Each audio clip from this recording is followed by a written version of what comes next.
샬롬, 태도에 관하여 9번째. 나의 비루함에 고개를 들 수가 없었다. 아파트 커뮤니티 라운지에서 있었던 이야기를 덧붙이면서도 괜한 선행 자랑처럼 들릴까봐 사뭇 조심스럽다. 나는 어느 지역 도시의 KTX역 앞에서 휠체어 탄 젊은 여성이 도와달라고 했던 것을 기차 시간이 간당간당해 죄송하다며 외면한 적도 있다. 아는 동생이 장애인 언론 비마이너에 정기 후원하자고 했을 때도 거절했다. 뿐만 아니라 사람들의 도와달라는 부탁을 수시로 거절하며 가까운 사람들에게 상처를 주는 말도 많이 한다. 가장 친한 친구에게도 돈을 빌려주지 않는다. 무엇보다 나는 글을 직업적으로 쓰는 사람이라 내가 괜찮은 사람처럼 보이도록 글을 얼마든지 교묘하게 쓸 수 있다. 이런 한탄 같은 글을 쓰는 이유는 그저 어느 날 우연히 일상에서 간접적으로 강타당하는 어떤 폭력 같은 것을 혼자서 소화해내지 못한 탓이다. 비가 잘했다고 전혀 생각하지 않는다. 하지만 나는 비에게도 조금 미안하다. 나의 분노는 정당화될 수 있을까? 비의 장애인 혐오만큼은 아닐 거라 믿고 싶지만 내게도 얼마간의 노인 혐오가 있을지도 모른다. 그렇다 하더라도 행동한 것에 대해선 후회가 없다. 그 순간 생각이라는 것을 하기 시작했다면 침묵은 회피가 되어 두고두고 후회했을 것이다. A가 내게 보여준 마지막 표정이 미소라서 그나마 위안이었다. 하지만 이 마음 복잡한 생각들을 서둘러 소화시키지 않기로 했다. 오랜 시간을 두고 곱씹으면서 계속 가지고 있기로 한다. 나도 이상하고 너도 이상하지만 그건 그것대로 괜찮아. 보태고 싶은 글. 현실 생활에서의 평등 태도에 관하여 독자 리뷰를 찾아 읽다 보면 수록 글 중 하나인 현실 생활에서의 평등에 대한 글이 유독 눈에 띄었다. 부부간 가사 분담을 둘러싼 양성평등에 관한 글이었으니 우선 교훈 여성들의 반응이 가장 강렬했다. 핵사이다, 속이 후련하다. 내가 표현했지 못했던 감정들 꼭 집어주어서 너무 공감했다. 그리고 그녀들은 넌지시 남편들에게 읽어보라고 많이들 건넸다고 한다. 졸지의 대변인 역할을 했다. 귀여운 여성 독자들만큼은 아니지만 귀여운 남성 독자들의 반응도 심심찮게 볼 수 있었다. 미처 몰랐다. 아내가 이런 마음을 가졌을 줄은. 그러고 보니 가사를 내 일이라고 생각하면서 한 적도 없었다. 반성한다. 에세이나 소설은 타인의 입장에서 생각해 볼 수 있는 기회를 제공한다는 가설을 제법 증명한 셈이다. 아무쪼록 그 반성, 행동 개선으로 잘 이행되기를 바란다. 사실 그 글을 쓰고 나서 책에서 뺄지 말지를 조금 고민했더랬다. 너무 노골적으로 우리 집의 사적인 부분을 까발린 것도 같았고 우리 집의 양성평등 지수에 대해서도 객관적인 평가가 힘들었다. 누가 봐도 내 남편은 완전 착한 남편일 수도 있고 다른 누군가에게는 아직 한참 멀었다라고 비춰질 수도 있었다. 그러나 객관적 평가가 뭐가 중요할까? 닫힌 문 안쪽에 있는 모습 그대로를 여과 없이 쓰고 내가 바라는 평등의 공존의 모습을 그려내는 것만으로도 금기시되던 소통이 시작되는 것인데 처음 현실 생활에서의 평등을 쓴 지 3년쯤 지나 그 사이 우리 집에는 어떤 변화가 생겼을까? 우선 과일 이야기, 과일. 한국에서 소시적 과일이란 손님이 왔을 때나 저녁 식사 후 엄마나 아내가 깎아서 포크를 꽂아줘야 먹는 그 무엇이었다. 그래서 시집을 가려면 사과를 단정하게 잘 깎을 줄 알아야 한다고들 했던 시절도 있었다. 과일 껍질을 너무 두껍게 깎으면 낭비라고 잔소리를 들었고 사과 조각 모양이 들쑥날쑥하면 곤란했다. 남자에게 과도를 쥐어주는 것은 아마도 제삿날 생밤을 깔 때 정도였을 것이다. 남편도 내 손으로 과일을 깎아 본 적이 없는 남자였다. 그 사실을 드러내긴 부끄럽고 아내에게 차마 대놓고 과일을 깎아달라고 말할 담력은 없으니 그가 택한 것은 표현의 순화였다. 다정한 말투로 그가 이렇게 물었다. 경선아, 우리 집에 과일 있니? 처음엔 단순히 질문인 줄 알았다. 반복적으로 듣게 된 다음에야 질문이 아니라는 것을 깨달았다. 저 문장의 정확한 번역은 이러하다. 과일 깎아 먹자. 내가 좋아하는 참외가 냉장고에 있는 거 알거든. 그런데 네가 깎아줘야 돼. 나쁜 남편은 되기 싫지만 직접 과일을 깎아 먹을 재능은 없는 불쌍한 그대여. 저렇게 눈치 봐가면서 말을 빙빙 꼬아서 하느니 차라리 단도직입적으로 과일 깎아 달라고 말을 해. 왜 과일 먹고 싶다고 말을 못해? 이런 마음이었지만 또 막상 단도직입적으로 과일을 깎아 달라고 하면 그것 역시도 기분이 썩 유쾌하지는 않을 거라는 생각이 들었다. 어쨌든 한동안은 과일을 냉장고에서 꺼내 손질을 한 후 다 같이 먹었던 것 같다.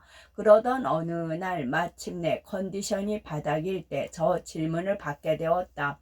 순간 짜증이 솟구쳐서 나는 질문에 대한 가장 적확한 답변을 해주기로 했다. 응, 있어. 그러고선 방으로 획 들어가 누워버렸다. 밤늦게 나와보니 부엌 싱크대 한 구석에 두껍고 투박하게 썰려나간 참외 껍질이 보였다. 요리의 젬병인 딸에게 엄마들은 닥치면 다 알아서 하게 된다고들 하지 않았던가. 세상에, 얼마나 참외가 먹고 싶었으면 남편은 그날 난생 처음으로 과일을 직접 깎은 것이었다. 그날 이후 남편은 두 번 다시 그 질문을 하지 않게 되었다. 한동안 부부는 과일을 논하지 않았다. 세월은 또 흐르고 흘러 우리는 새로운 대화법을 채택하게 되었다. 참외 먹을래? 내가 남편에게 먼저 이렇게 물음 그는 항상 정해진 멘트로 대답한다. 네가 먹을 거면 나도 좀 집어 먹을게. 네가 먹지 않을 거면 괜히 나 때문에 깎지 마. 어쭈? 꽤나 기발한 문장이라 생각했다. 책 잡히게 이래라 저래라 하진 않겠지만 기회가 된다면 무의승차하겠다. 더불어 나의 사랑이 시험받는 기분이 들기도 했다. 그러나 기나긴 결혼 생활을 통해 깨달은 한 가지는 이것이다. 남자 혹은 남편은 대체로 단순하며 생각하는 대로 말한다는 점이다. 행간에 다른 함의가 있을 거라고 복잡하게 생각하기 시작하면 오히려 사태가 커진다는 것. 그래서 이젠 오로지 내가 지금 이 순간 과일을 먹고 싶은가만 생각하기로 했다. 요새도 종종 싱크대에서 못 보던 과일 껍질을 목격하곤 한다. 한편 그 집 남편에게 묘한 습관이 하나 생겼다. 퇴근 전 오후 5시 무렵이면 매일 똑같은 문자 메시지를 보내는 것이었다. 뭐 사갈까? 여기서 뭐란 주로 국을 지칭한다. 나는 이미 여러 글을 통해 우회적으로 국 없으면 밥 못 먹는 남자에 대해 개탄한 바 있다. 국이 없으면 밥이 안 넘어간다. 반찬 없이도 국만 있으면 밥 한 그릇 뚝딱 같은 이런 국애찬 문화가 못마땅했다. 특히나 국이 없어도 얼마든지 밥이 들어가는 내가 그 국을 만들고 끓여야 할 때는 남편은 어쩌면 내가 쓴 글들을 읽었을지도 모른다. 남편은 국이 필요하지만 본인은 요리할 생각이 없고 나는 할 줄은 알지만 국 끓이는 게 싫어하는 데다가 종일 원고 쓰느라 지쳐서 아무것도 하기 싫다. 그렇다고 마트에서 파는 레토르트 국은 맛이 없고 고심하던 남편은 절충 안으로 그의 회사 건물 지하나 지하철역 인근 음식점에서 국을 테이크아웃해 오는 방법을 깨우친 것이었다. 게다가 식당들은 국을 포장해 주면서 밑반찬 서너 가지를 덤으로 넣어주었다. 집에 밥만 있으면 한 끼 해결. 남편의 문자 메시지에 대한 내담 문자는 고로 그래 무슨 국 사와 이거나 집에 밥 실은 국이라는 밥 있어 그냥 와도 된다. 마치 모닝 알림처럼 너무나 깨알같이 매번 같은 시간에 보내는 터라 가끔 숨이 턱 막히기도 하여 내가 필요하면 먼저 문자할게 라고 말해 놓은 상태이지만 여전히 습관처럼 저 문자 메시지를 보낸다. 가끔 삐딱해질 때면 혹시 저 문자는 집에 밥 있니에 수나 버전이 아닌가 싶지만 되도록이면 의심하지 않고 끼니 고민을 같이 해결하려는 동거인의 의지라고 믿기로 했다. 물론 빈손으로 퇴근해 집에 왔을 때 내가 집밥 한 상 차려놓고 기다리고 있으면 남편의 신난 마음이 훤히 표정으로 읽히지만 그러고 보면 태도에 관하여 처음 쓸 때만 해도 남편은 여전히 기사 전반에 걸쳐 파블로프의 개 훈련 중이었다. 처음에 화내고 거부하다가 어느덧 시키면 하고 어떤 불길한 김새를 느끼면 그제야 눈치껏 먼저 하고 당시에는 어떤 형태로든 행동을 이끌어내려면 자극이 필요했다. 시키면 하지만 시키기 전에는 웬만해서 먼저 알아서 안 하는 거 아니 그 이전에 필요성 자체를 못 느끼는 거 그러던 남편에게 큰 진일보가 하나 있었는데 그것은 바로 식후 설거지에 대한 솔선수범 멘트 그냥 둬이다. 설거지는 내가 할 테니까 그냥 두란다. 특이한 점은 내가 다른 볼일 때문에 부엌 쪽으로 한 발짝 옮기기라도 하며 거실 소파에 누워있던 그가 우럭찬 목소리로 몇 번이고 그 말을 반복한다는 것이다. 그냥 너 설거지 하지마. 내가 한다니까. 내가 나중에 모아서 할 거니까 놔둬. 나는 설거지 하려고 부엌에 들어간 게 아닌데 알았어 알았다고 난 안 한다고 설거지 절대 안 한다고 그렇게 호언장담하던 남편은 그날 밤 그대로 거실 소파에 꼴깍 잠이 들어버린다. 물론 설거지거리는 그대로 싱크대에 쌓아둔 채 하지만 다음날 아침에 일어나 보면 어느새 설거지를 마치고 출근해 있다. 그로부터 6년의 세월이 흘렀는데 지금은 2024년 남편은 가사일에 점점 몸에 익어 이젠 자연스럽게 여러 가지 일들을 알아서 하게 되었다. 혹 내가 갈수록 살림에 흥미를 잃어서 상대적으로 그렇게 느끼는 걸 수도 있겠다. 국이 없어도 밥을 먹게 되었으며 과일 먹을래? 라고 먼저 묻고 자기가 깎아서 내게 건네준다. 다만 이제는 제 아비를 빼닮은 딸아이가 국이 없으면 밥을 잘 못 먹는 청소년으로 커버렸다. 그 사이 깨달은 한 가지가 있다. 어차피 독립된 성인으로서 부부가 같이 가사를 해야 한다며 각자의 적성에 맞는 일을 파악해서 그것 위주로 챙기면 스트레스가 훨씬 덜하다는 사실이다. 오래 해오다 보니 자기 성격에 따라 더 절실한 가사 혹은 그리 고역스럽지 않은 가사 등을 분별할 수 있게 된 것이다. 그 외로 내게 절실한 가사는 거실 바닥 닦기다. 나는 거실 바닥이 더럽거나 뭔가가 떨어져 있으면 신경이 쓰여서 거실 바닥 청소와 소파 쿠션 정돈 등을 해야 하루를 말끔하게 시작할 수 있다. 아마 죽었다 깨어나도 지저분한 것들에 둔감한 남편이 먼저 나서서 청소를 하겠다고 할 일은 없을 것이다. 한편 남편에게 의미 있는 가사는 면 요리다. 각종 면을 사랑에 맞지 않는 그는 솔선수범해서 면 요리는 모두 맡아 한다.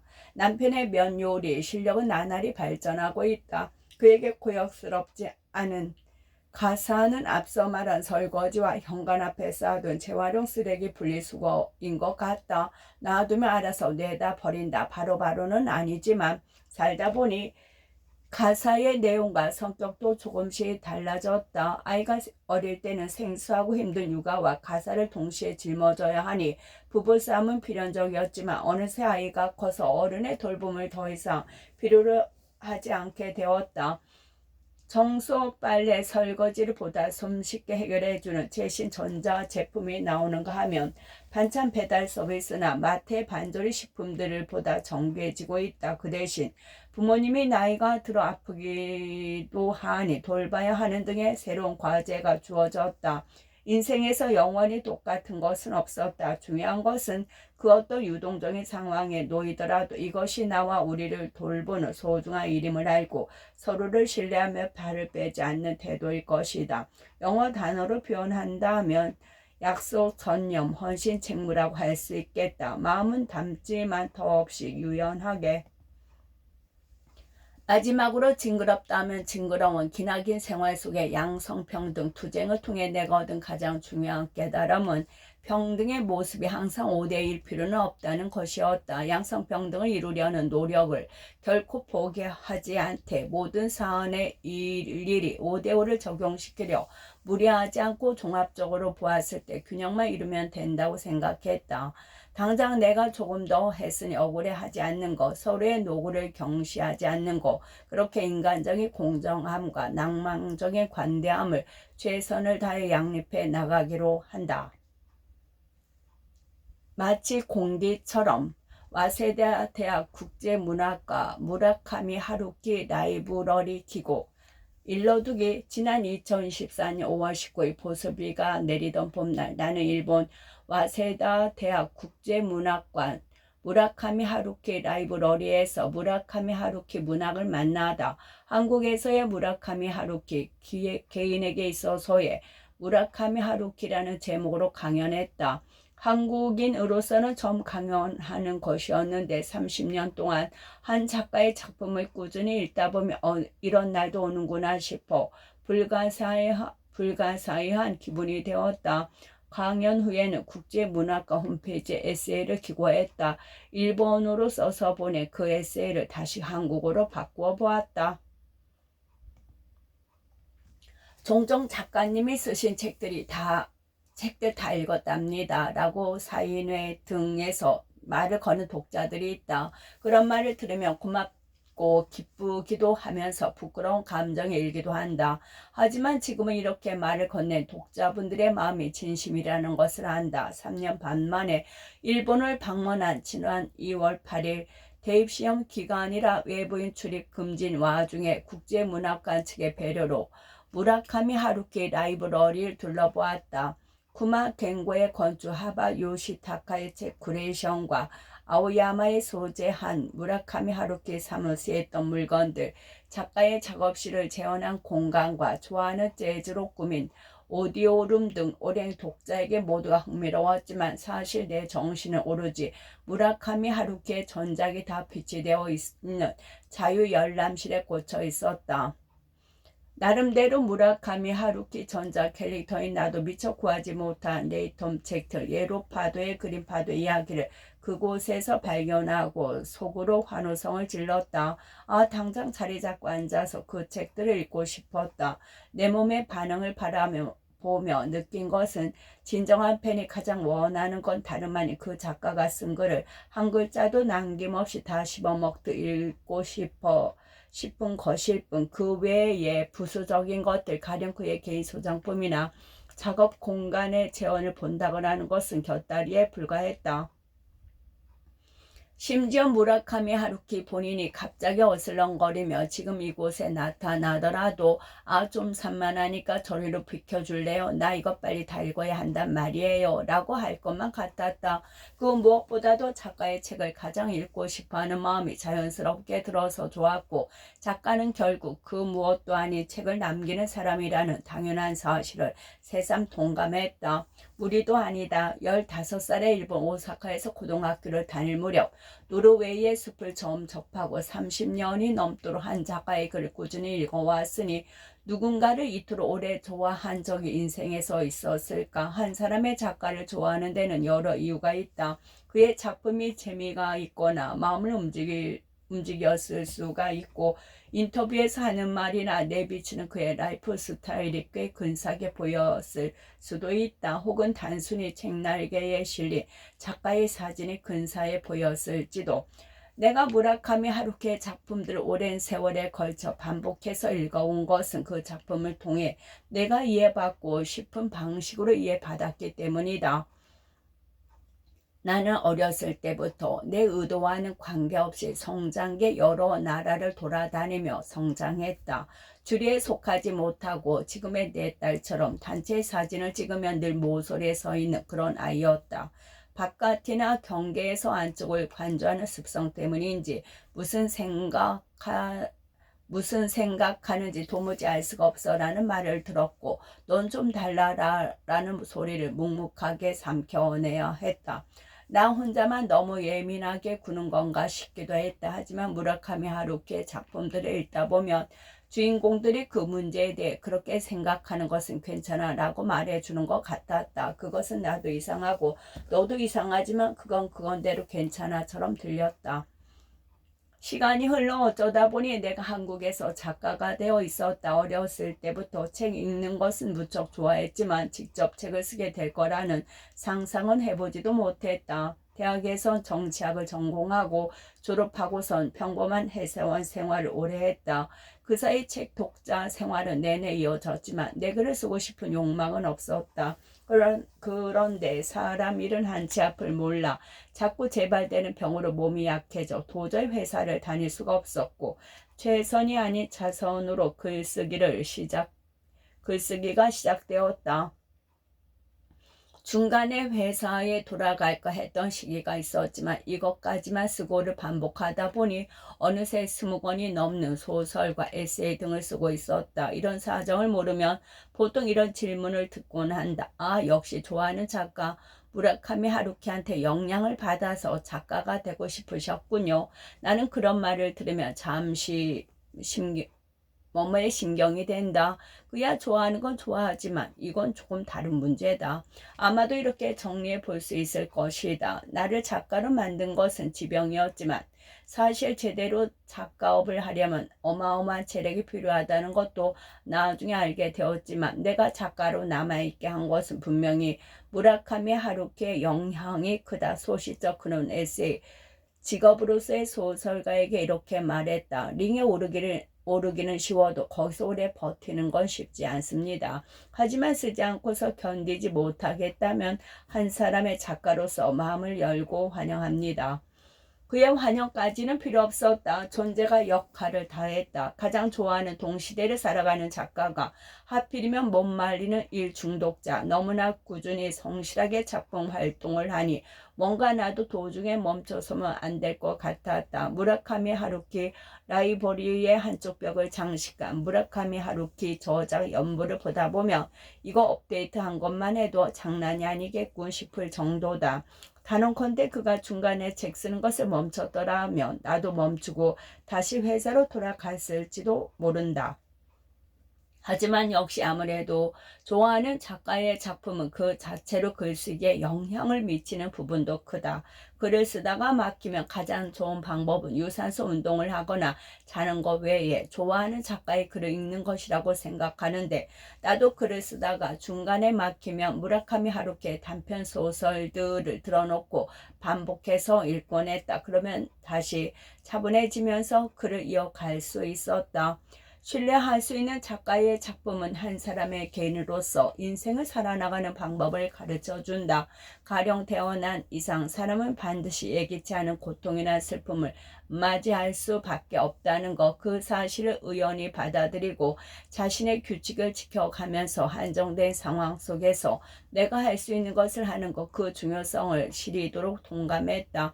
작년 9월 돌연히 폐 수술을 받은 후에도 앞으로 이 몸을 어떻게 소설을 써나갈 수 있을까 걱정이 되었지만 국제문학관에 남겨진 무라카미 씨의 메시지 마치 호흡을 하듯이를 읽고 스스로의 페이스로 호흡을 다져나가면서 해나가면 된다는 희망을 얻었다. 지금은 규칙적인 달리기로 재활을 하면서 다시 소설을 쓰고 있다.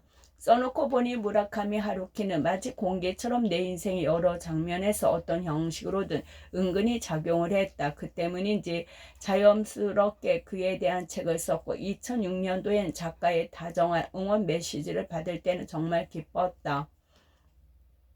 지금은 그 책의 일본어판도 출간되었다. 쑥스럽다. 한국에서 본의 아니게 무라카미 하루키 덕후로 알려지기로 했다. 그의 신작이 나왔을 때나 노벨상 시상식의 시즌에는 매체에서 종종 부탁이 들어와 성가시기도 하다. 아니 난 그저 개인적으로 좋아하는 것뿐이었고 전문가 같은 건 하고 싶지가 않았다. 사람들이 다들 하루키라고 막 불러서 무라카미 하루키라고 정정해 달라고 잔소리하면서 혼자 끊임없이 그의 책을 읽고 싶을 뿐이다.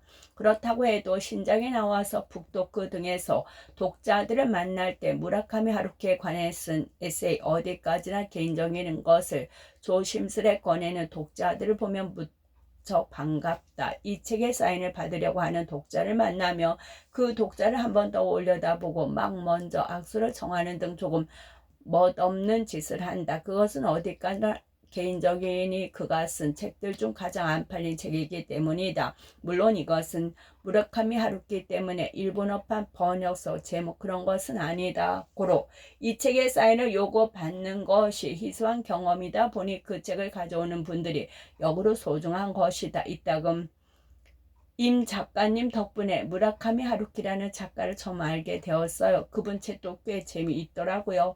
라고 천진난만하게 말하고는 독자분들이 계셔서 나를 뜨악하게 만들기도 하지만 작가 업은 역시 만만치가 않네요. 그쵸? 무라카미상? 내가 사랑 이야기를 쓰느니 세상을 바꾸는 시간. 세상을 둘러보면 우리는 사랑의 가혹한 시대를 살아가고 있는 것 같다. 점점 실제 사랑은 없고 사랑에 대한 정보만이 넘쳐나는 느낌이다. 사랑이나 연애는 이렇게 하는 거야. 적어도 이런 사람을 만나야 해. 이 사람에겐 이렇게 다가가야 해 등 이런 법칙이나 기술, 코칭, 다시 말해 사랑을 가르치는 것들이 오히려 행동에 제약을 주고 숨막히게 하고 사랑을 자유롭게 하지 못하게 만드는 것도 같다. 게다가 지금은 안전이라는 가치가 너무 중요해져서 사람들은 인간관계에서조차도 안전을 우선시한다. 갈등을 마주하는 것이 힘겹고 나는 절대 상처받을 수 없다며 자기 자신을 지키는 것에 가장 신경 쓴다. 그러니 인간보다 비인간계, 개, 고양이, 식물과 안정한 정을 나눈 것을 선호한다. 혹은 우리는 점점 타인의 사랑으로 대의만족한다. 미디어를 통해 다른 이의 사랑을 구경하고 간섭하고 평가한다. 이렇게 사랑에 가혹한 시대에 나는 왜 굳이 사랑에 관한 소설을 쓸까? 그건 바로 사랑 이야기가 재미있기 때문이다. 물론 사랑을 직접 하는 게 가장 재미있지만 사랑 이야기 너무 매력적이지 않은가? 우리 주변의 숱한 드라마나 노래들을 봐도 사랑 이야기가 얼마나 많은지 왜 재미있고 매력적인지 곰곰이 생각해보면 그것은 사랑이 가진 고유의 특성 때문인 것 같다. 우선 사랑은 비논리적이다. 가령 만나는 사람이 없다고 하면 주변 사람들은 내가 아주 정말 괜찮은 사람이 있는데 라며 곧잘 소개해 주려 한다. 그러나 우리의 경험을 돌이켜보면 그렇게 소개를 받아 잘된 적이 몇 번이라도 있었던가. 물론 객관적으로 봤을 때 참 괜찮은 사람일 수도 있다. 하지만 그것과 내가 그 사람을 사랑하게 되는 일은 전혀 다른 일이다. 반대로 이런 일도 우리는 자주 겪는다.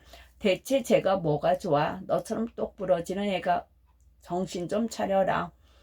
친구들과 부모님이 뜯어 말리는 사랑, 그들의 눈에는 내가 사랑하는 사람은 제멋대로에 한심하고 심지어 나한테 잘해주는 것도 아니다. 하지만 나는 그 사람에게 푹 빠져버린다. 그러고는 이 사람이 이런 멋진 부분은 나밖에 모른다. 나만의 발견한 장점을 소중하고 애틋하게 사랑한다. 또한 완벽한 사람은 없기에 사귀고서 좀 지나면 그 사람의 단점이나 나와 안 맞는 부분을 보게 된다. 장점을 좋아하는 것까지는 쉽다. 하지만 단점이 보이기 시작하면 어떻게 할까? 사랑이 깊다면 이 사람의 이런 못난 모습은 나밖에 모른다 라며 그 사람의 취약한 부분을 포용한다. 이렇게 객관적으로 누가 봐도 너무나 괜찮은 사람이지만 도저히 사랑할 수 없는 사람이 있는가 하면 객관적으로도 하나도 괜찮지 않은데 도저히 사랑하지 않을 도리가 없는 사람이 있다. 내 친구한테 이런 일이 있었다. 친구가 29살 때 주변에서 결혼 압박이 가셌다. 당신은 30 전에 결혼을 하지 않으면 안 되는 분위기였다. 몇 번의 험하고 거친 연애 끝에 소위 엄친아를 소개받아 만났다. 남자는 객관적으로 나무랄 데 없는 조건을 가졌다. 친구의 집에서 이 남자와 잘 되기를 노골적으로 바라고 친구들도 잘 되면 좋겠다고 응원했다. 친구는 그 남자와 데이트를 거듭하면서 이러면서 다들 결혼하는 건가 싶었지만 마음 한편이 계속 허전했다. 그 남자는 정말 좋은 사람이었지만 도저히 열정은 느낄 수 없었다. 나중에는 마음이 확 통하지 않는 스스로가 원망스럽기까지 했다. 그래서 이번에는 제3자의 냉철한 의견을 듣고자 그 무렵 일로 만난 한 남자에게 상담을 했다. 그는 이야기를 듣더니 대뜸 이렇게 말했다고 한다. 그딴 남자 당장 건둬라. 너 그냥 나랑 만나. 그 기세에 넋이 나간 친구는 곧바로 예정도 없던 그 남자와 불같은 사랑에 빠져 고작 2달 후에 결혼식을 올린다. 이렇게 인생은 사랑은 한치 앞을 알 수가 없다. 그리고 사람들은 보통 자기 얘기를 대놓고 하기 애매할 때 친구 얘기라고 돌려 말한다. 사랑은 이토록 비논리적이라. 지극히 재미있는 이야기들이 넘쳐난다. 그 다음으로 사랑은 복잡하다. 사랑은 단순히 좋아하는 것과 다르다. 좋아한다는 감정은 심플하고 군더더기가 없다. 좋아하는 데에는 분명한 이유가 있다. 좋아하는 사람과 함께 있으면 기분이 좋고 편안해진다. 그러나 사랑은 감정의 결이 훨씬 복잡하다. 사랑하는 사람과 함께 있어도 물론 기분이 편안하고 좋을 수 있다. 하지만 그게 다가 아니다. 기뻤다가 슬퍼지고 행복했다가 고통스러워지는 듯 희로애락을 고루 경험한다. 설렘으로 심장이 터지고 의심과 질투로 속이 뒤집히고 그 사람을 잃지 않을까 하는 두려움에 잠 못 이루고 어떤 때는 그 사람이 너무 미워 거꾸로 그 사람에 대한 감정이 얼마나 깊은지를 깨닫는다. 어떤 사람들은 처음 사랑을 시작할 당시에는 천사 같다가 이별 이야기가 나오면 악마처럼 무섭게 돌변하기도 한다. 이렇게 사랑은 그 사람의 의외의 부분을 끌어내 스스로도 나에게 이런 모습이 있었나 하고 놀라게 만든다. 그래 소재로서 흥미로울 수밖에.